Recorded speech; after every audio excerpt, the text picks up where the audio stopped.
ایک چھپی ہوئی چیز کو کہتے ہیں جو پوشیدہ رکھی جانے والی چیز ہو۔ عربی لغت مجم المعانی کے مطابق عورت کا لغوی معنی ستر یا پردہ کے بھی ہیں۔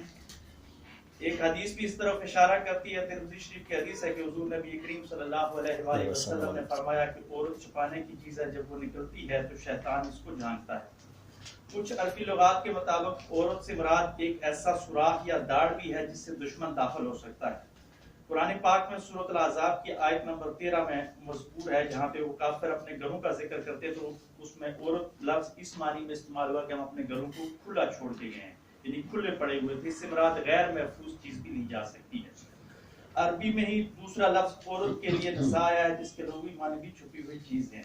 اصطلاح کی تعریف پہ آتے ہیں تو جس طرح دل و دماغ وظائر پوشیدہ ہوتے ہیں، لیکن ظاہر کے سارے افعال میں وہ بہت زیادہ کار فرما ہوتے ہیں۔ ظاہر کے افعال جو ہوتے ہیں وہ دل اور دماغ سے ہی چلتے ہیں، اگر دل اور دماغ نہ ہو تو ظاہر میں کچھ نہیں ہوتا۔ اس طرح عورت اگر پوشیدہ بھی ہو لیکن وہ دل و دماغ کی طرح معاشرے پہ حاوی رہتی ہے۔ اگر جس طرح دل و دماغ مرجا جاتے ہیں، عورت بھی اگر نہ ہو تو انسانیت مرجا جائے۔